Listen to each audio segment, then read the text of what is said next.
Can you guys hear me? I'm just so happy, this is something I really love to do, and whenever I find the opportunity to talk about what's going on within the boardroom, the challenges, what are the stress factors, because it's not always all about the benefits. Sometimes it could be challenging.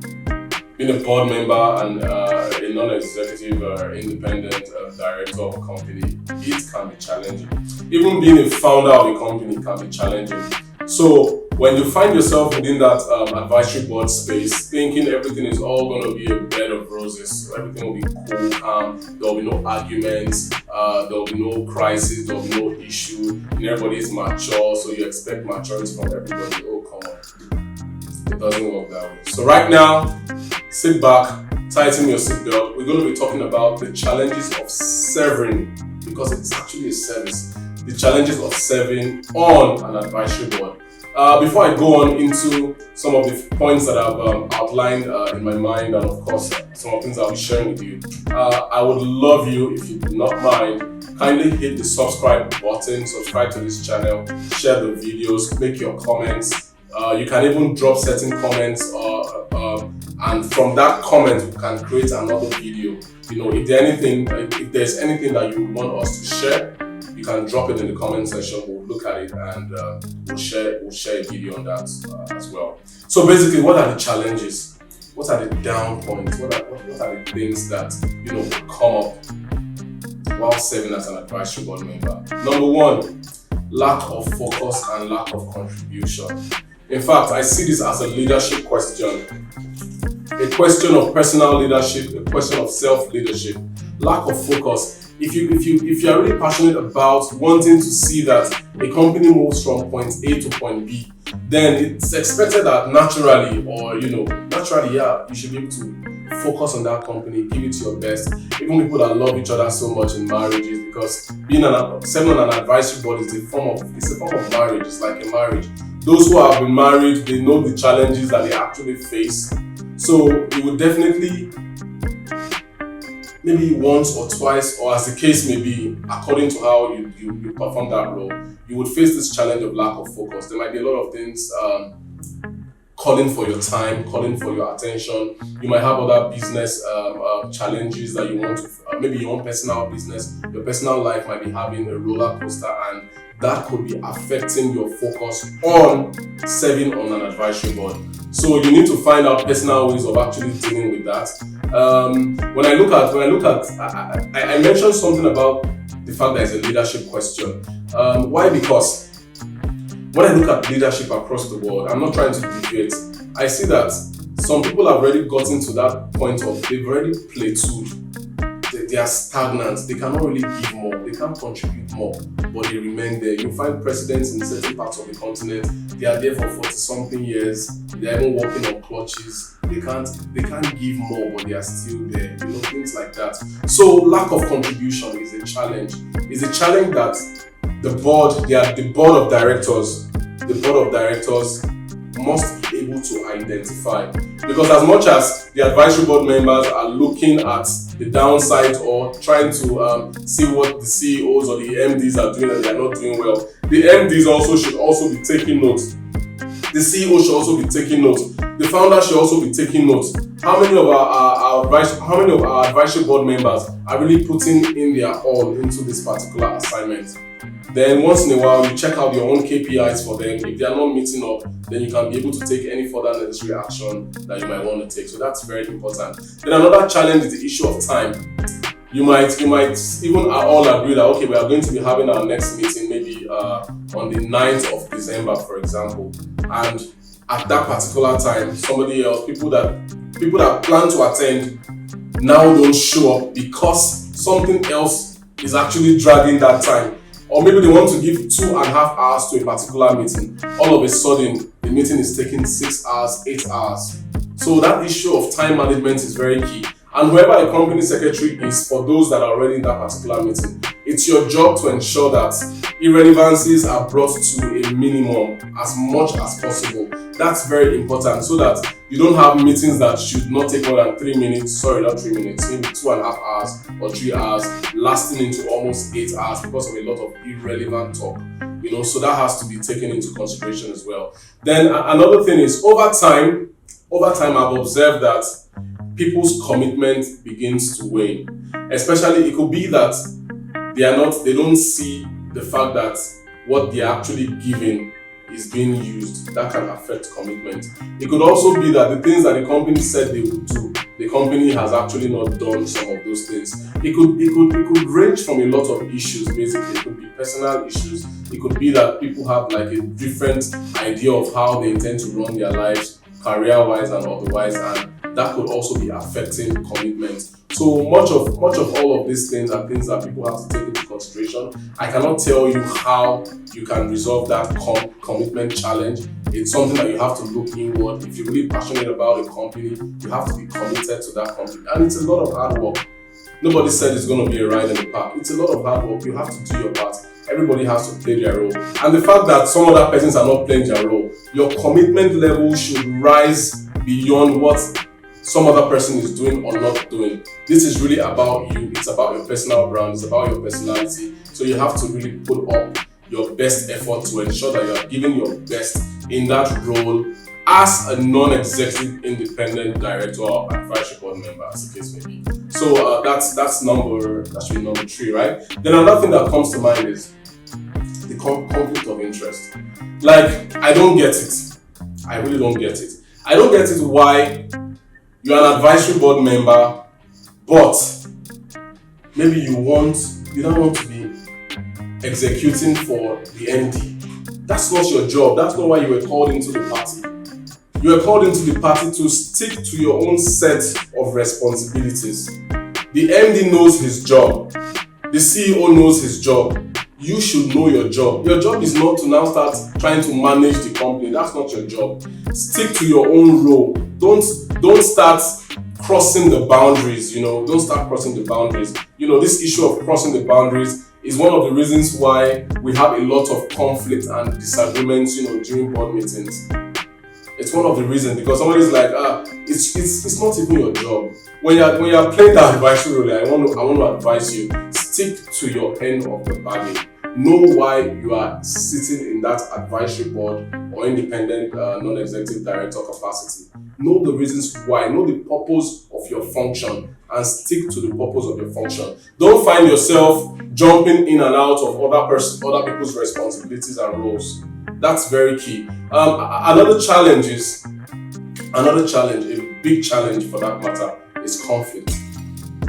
When conflict creeps into the boardroom, what happens? When disagreements creep in, what happens? What do you do? If, for example, you are the person in charge of that particular meeting, what do you do? How do you resolve conflicts? Do you take sides? What are the things that you need to do to ensure that the impact of every conflict is brought down to the barest minimum? And how long should conflict even last in the first place? So it's your job as a CEO, it's your job as the chairman of the board to be able to ensure that you are able to resolve conflict. And in fact, before conflict even happens, you are able to identify it. And I'm not saying conflict is not healthy. Some conflict sometimes can be very healthy, because some persons maybe within the executive management of the company might not be getting it right in terms of strategy implementation. That's why the board is there. So if the board wants to pass on that point, and an important point for that matter, and maybe it now bruises the ego of the MD or something, the ego of the MD is not what drives the company. So you must be able to identify things that are personal and things that are for the good of the company. When it has to be for the good of the company, everybody has to put their ego aside. Put your ego aside, put your Harvard aside, put your Birmingham aside, put your Strathclyde aside, put all those things aside, put your foreign credentials aside. Let's focus on getting this company to where it ought to be. That's the goal. That's the goal. Anything aside some of all these things that affect the company's downline, payout to shareholders, shareholder interest, and all of that, stakeholder interest, those are the things that are important. And somebody once shared a story. In fact, there are some boards that are so lucrative. This is just to go back to more like an aside. There are some boards that are so lucrative that even if somebody were sick and they said, the board meeting is in 3 hours time, in fact, people will have to discharge themselves from hospital just to go and sign an attendance that they were in the board meeting. So I don't think that's really something. Does that really show passion or commitment? I don't know. Or is it about the benefits? Anyways, that was just an aside. Yeah. Another thing I want to also share about the challenges of serving on an advisory board is inexperienced founders and CEOs. Somebody might have a beautiful idea, an idea of an El Dorado, something magnificent, something ancient but new that is about to show up. Once that product hits the market, everybody's going to die for this product, and you have an inexperienced CEO that doesn't know how to balance his own interest, the interest of the board, the interest of the company, his ego. That could also be a challenge for board members, because anytime they are trying to move ahead, trying to see how they can pitch the company or put the company on a strategic path that would affect the sporadic growth of that particular company. Here again, the CEO comes to an entirely different plan. A sporadic CEO who is very unstable in his ways would definitely be a challenge to any advisory board or any board that wants to that has the good of the company at heart. How be that several CEOs have actually destroyed their companies because of this particular issue of their own inexperience. So if you're a CEO and you lack experience, you may need to look for a new set of mentors, people who can mentor you in how to really play the boardroom politics, because there's a lot of politics in the boardroom. There's a lot of politics. But I feel that even with politics, candor should not take the back seat, because people are looking at interest. They don't want to say certain things, even if they know that a certain decision might lead to the wrong direction, but they are seeing a benefit of another person's wrong action. All those interplay. You should be able, as a CEO that is intelligent, you should be able to know where to bring in your own experience and see how that company can actually move forward. I'm excited because the next point I want to raise now has to do with when do you leave the board? When do you stop being president? When do you stop being the governor? When do you stop being, the senator? When do you know time is up? When do you know time is up? A lot of people don't know when to leave, especially when they stop contributing. I pray that a day will come in most third world nations where leaders of any kind, when you're in a scenario where you're supposed to be giving leadership and you have nothing else to give, is it not just cool to say, okay, I have nothing else to give my countrymen, my fellow board members, I can't give anything more. I've not really built myself so much that I'll be able to really pour in so much more into this company. I'm done, I'm tired, I'm out. That's a challenge as well, because you have a lot of people sitting on boards that they are not contributing to. It's on the day of the board meeting that people are looking through all the documents that they ought to have read. They show no commitment. They lack that capacity. They lack commitment, they lack vigor, they lack dexterity. They lack a genuine interest for that particular company. When you find yourself in all of these lacks, please, it's time for you to check out. Give room for somebody else who is passionate for that particular company and all of that. That's very key. That's extremely important. I cannot emphasize this point enough. Then for you companies, chairman of the board, you want to have like 20 people on your advisory board. How? When the board is too large, you don't get the best. You don't get the best out of every individual. You don't get the best. You can't even get the best. So I would recommend for private companies a minimum of 3, maybe a maximum of 5, 6, or 7. Let me not even say 6 because I believe in the odd numbers. Let's say 7, 5, or between 3 and 7. If you can keep it within that number for private companies, that's totally fine. If you can afford it as well, that's totally fine. But don't have an advisory board of just maybe one more person apart from the CEO. That means everything there will just be, as the CEO says something, you say yes sir. You understand? You don't want your boardroom to be such that everybody is saying nodding in acceptance to whatsoever maybe the chairman or the CEO or the MD says. No, that's not the kind of board you want to run. You want to run a real board of independence. People who are independent to the core and are willing to give it their all. They are willing to bring their candor to the table. They are candid enough to speak their mind without fear of molestation or otherwise. It's very key, because why have independence when you don't want them to be independent? So it's very important.